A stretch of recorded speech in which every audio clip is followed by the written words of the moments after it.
Picture this, a remote farm in the Nevada wilderness, 1894. Smoke fills the air as a wildfire rages toward an isolated property. Deputy Sheriff Donald Frost arrives to evacuate the residents, and what he finds stops him cold. For children, working in complete silence. Not a word. Not a sound. Just mechanical movements, like programmed machines. When he approaches, they freeze, tools suspended mid-air, bodies rigid with fear. They won't speak. They won't look at him.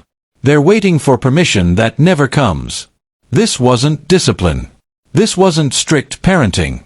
This was something far darker, a calculated system of control that had been perfecting itself for nearly 2 decades, hidden in plain sight on the American frontier. What authorities would discover in the days that followed would shake them to their core. Underground cells, meticulous torture journals, and shallow graves scattered across the property.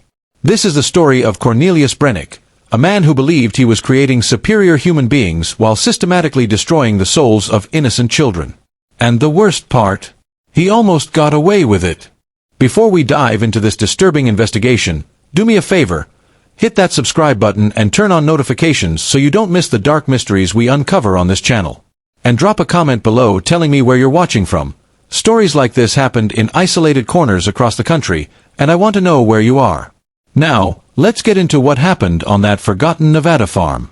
April 16, 1894. The sky over Humboldt County, Nevada was thick with smoke. A wildfire was tearing through the eastern mountains, consuming everything in its path. Thousands of acres gone in just days. Deputy Sheriff Donald Frost had one job that morning: get to the remote properties and evacuate anyone still out there before the flames arrived. The Brennick farm was about 23 miles north of Winnemucca, accessible only by a rough trail that turned to mud in winter. Frost had heard the name before.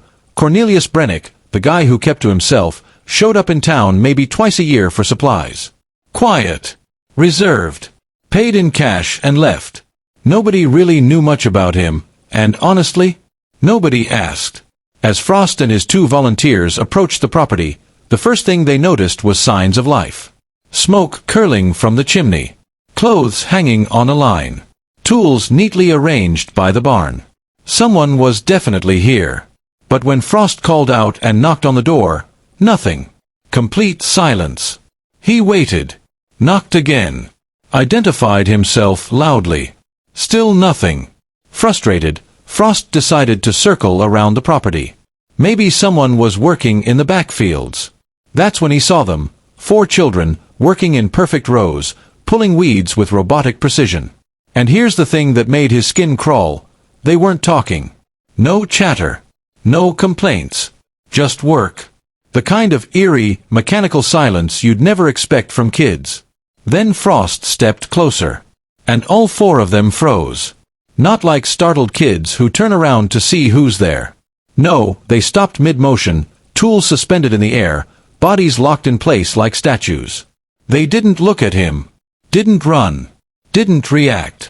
They just waited, tense and trembling, like they were anticipating something terrible. Frost tried to soften his approach. He introduced himself again, explained about the fire, told them they needed to leave. The oldest girl, maybe 16, with dark hair tied back carelessly, slowly turned her head. Her eyes were empty. Not scared exactly, but hollow. Like whatever spark normally lives behind a child's eyes had been extinguished long ago. She made a tiny gesture toward the main house, then immediately went back to work. The other 3. They didn't move at all. Didn't even acknowledge his presence. Just kept their faces down, shoulders bent, like they'd learned that invisibility was survival. Frost told his men to stay with the kids while he went back to the house. This time, when he knocked, the door cracked open.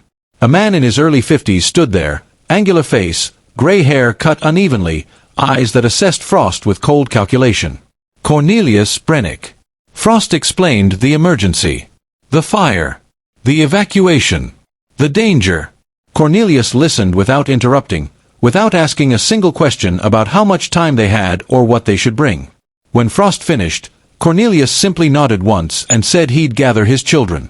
No emotion. No urgency. Just a flat, monotone response that felt deeply wrong. Minutes later, All 4 children stood in a perfectly straight line near the entrance. Each one held a small cloth bag. The spacing between them was identical. Their postures, identical. Eyes fixed on the ground. Frost had been around kids his whole life. His own, his neighbors, the ones who ran wild through town on weekends. He'd never seen anything like this. One gesture from Cornelius, and they all started marching toward the wagon in synchronized steps. No words. No confusion. Just silent, mechanical obedience that made Frost's stomach turn. The 3-hour journey to Winnemucca was suffocating in its silence. Frost tried multiple times to get the kids talking. He asked their names, their ages, if they were scared of the fire. Each question was met with the same response, a quick glance toward Cornelius, then eyes back down, seeking permission that never came. Cornelius himself barely spoke. When Frost asked basic questions about the property, the answers were short, technically correct, but completely devoid of any real information. It was like talking to a wall. But it was the inconsistencies that really got under Frost's skin. These kids were clearly different ages, the oldest in her teens, the youngest maybe 7. Yet their clothes were almost identical, same rough fabric, same worn condition, same utilitarian style. Stranger still, none of them looked like Cornelius. Or each other. The oldest had dark hair and delicate features. The second was blonde with freckles. The boy had darker skin. The youngest was red-headed with pale eyes. Maybe half-siblings from different mothers? But something about their uniformity, the way they moved, the way they responded, suggested something far more deliberate. When they arrived at the community hall serving as a temporary shelter, the contrast was jarring. Normal kids were running around, asking questions, complaining about the cramped space. The Brennick children sat in a straight line exactly where Cornelius pointed and didn't move. Not an inch. Local women tried offering food and water. Each child looked at Cornelius first, waiting for that barely perceptible nod of approval before accepting. And even when they ate, there was no enjoyment, no gratitude, just controlled, mechanical consumption. Like they were following a script only they could see, and deviation meant consequences they desperately wanted to avoid. Helen Pritchard had been a teacher for over a decade. She'd worked with shy kids, traumatized kids, kids from orphanages who'd seen terrible things. But this was different. She approached the oldest girl carefully, asking her name, if she went to school, what she liked to do. The girl stared straight ahead, completely mute, like Helen wasn't even there. Helen pulled Frost aside and whispered what he already knew deep down. Something was deeply, profoundly wrong. This wasn't shyness or fear of strangers. This was conditioning. Systematic. Deliberate. And unlike anything she'd ever encountered. Frost decided to ask Cornelius some basic questions for evacuation records. Full names, birth dates, mothers' names. Cornelius provided everything without hesitation. Ida, Nora, Virgil, Clyde. Ages 16, 13, 10, and 7. Each from a different marriage. All mothers died during or shortly after childbirth. No living relatives. It was a perfectly plausible story for the 1890s when maternal mortality was devastatingly common and widowed men often raised children alone. But the way Cornelius delivered this information made Frost's blood run cold. No emotion when mentioning the supposedly dead wives. No change in tone when speaking of different women he'd supposedly loved and lost. Just flat, rehearsed responses that felt more like a script than genuine memory. As the afternoon wore on, the children's behavior remained disturbingly consistent. They didn't interact with other kids. Didn't explore. Didn't ask questions. When Cornelius stood, all 4 became instantly alert, bodies tensed like soldiers awaiting orders. Helen tried one more time, bringing paper and pencil, thinking maybe they could express themselves through drawing. Ida looked at the materials with complete confusion, like she'd never seen a pencil before. When Helen gently took Ida's hand to guide her, the girl jerked back violently, making a low, guttural sound. The other 3 children immediately cowered, assuming identical defensive positions. Cornelius stood up quickly and positioned himself between Helen and the kids. He didn't say anything threatening. Didn't make aggressive gestures. But his presence alone was enough to make Helen instinctively back away, apologizing. One nod from Cornelius, and the children relaxed instantly. That moment convinced Frost they needed to dig deeper. This wasn't just strict discipline. This was fear-based control operating at a level that suggested years of systematic conditioning. Frost sent a telegram requesting verification of Cornelius Brennick's records. 3 days later, the response arrived, and it was disturbing in its emptiness. No birth records for any of the 4 children in Humboldt County. No marriage records for Cornelius in the past 20 years. The only official documents tied to him were the property purchase in 1879 and some random commercial transactions. That was it. Sheriff Daniel Cartwright, a 15-year veteran, agreed the situation warranted serious investigation. He approached Cornelius for private questioning, and to everyone's surprise, Cornelius showed no resistance, just stood and followed them calmly. When questioned about the missing records, Cornelius explained he'd married in different locations during his mining years, that documentation was probably scattered across various counties, that frontier life often meant irregular paperwork. Technically possible. But there was something too polished about his answers, like he'd been preparing for this conversation for years. When Cartwright asked to speak with the children individually, Cornelius's mask finally slipped, visible tension, clenched fists, a long pause. He argued the children were too shy, that separating them would cause distress. Cartwright refused to back down. He had the authority to verify minors' well-being, and he was going to use it. They began with Ida. Helen joined the interview, thinking a female presence might help. But when Ida was led into the room, separated from Cornelius for the first time since evacuation, her entire body started trembling. She didn't cry or scream, just sat there with her eyes darting between the door and windows, like she was searching for escape routes. Helen asked simple questions. Was Cornelius her father? Long hesitation, then a nod that seemed more automatic than truthful.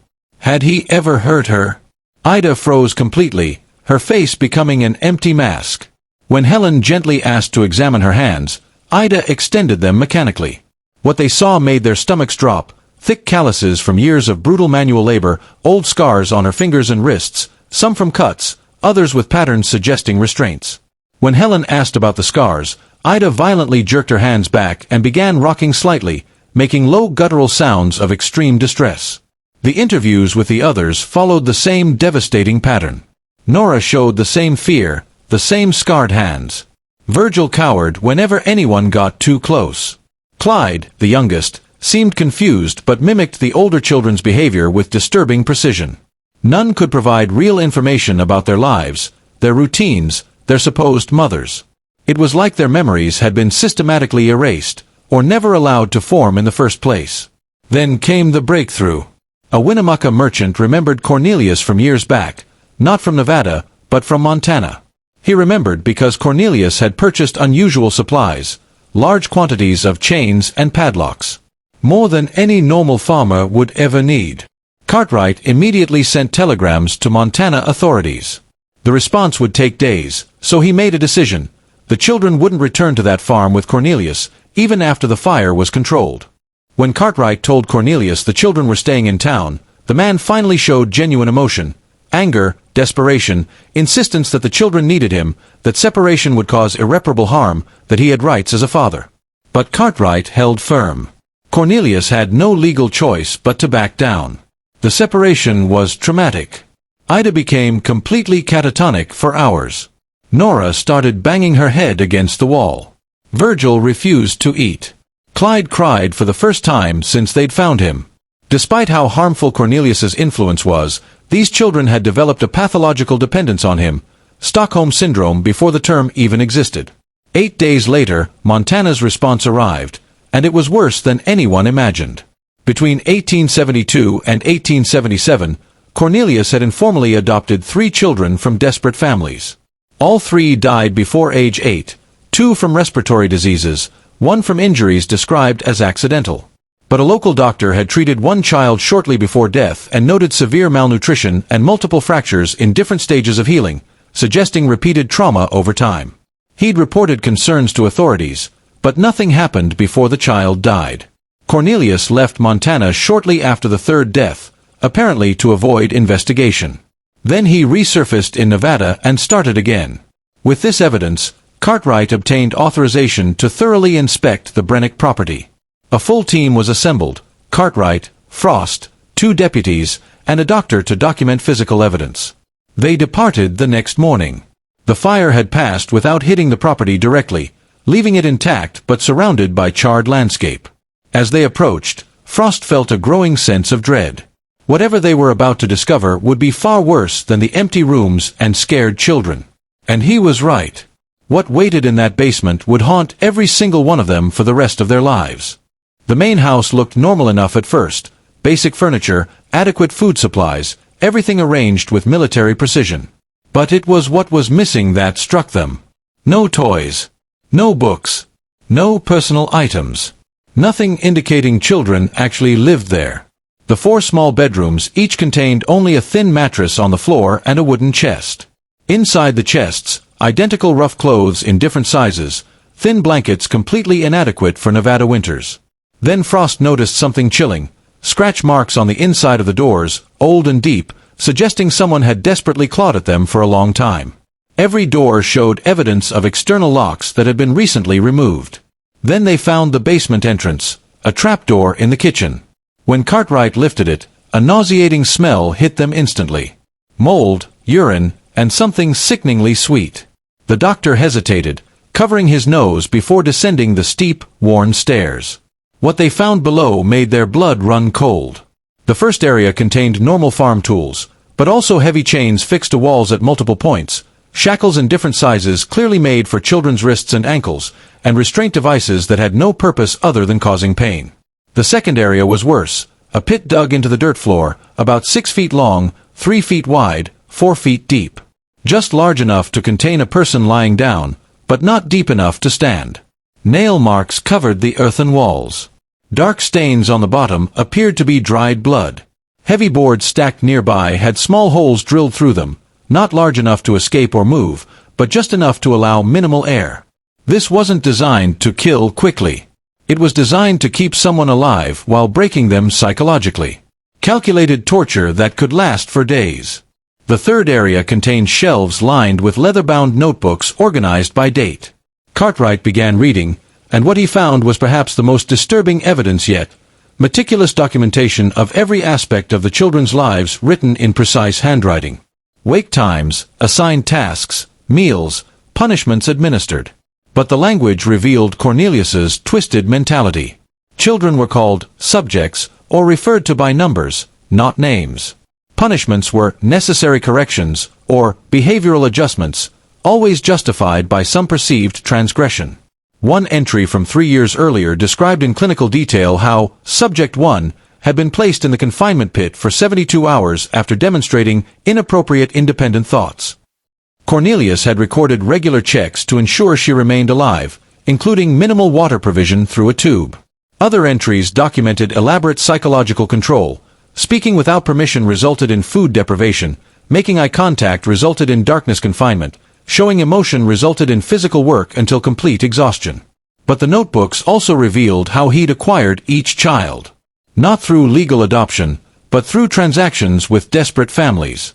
He'd offered money or supplies in exchange for children, always choosing situations where no one would come looking later. Ida had been purchased for $50 from a starving widow in Carson City. Nora handed over by a widowed miner who couldn't care for a baby. Virgil taken from a work camp after his mother died of typhus. Clyde obtained from an immigrant family facing starvation during a brutal winter. In each case, Cornelius had carefully selected families without resources, without connections, in situations so desperate that surrendering a child seemed like the only option.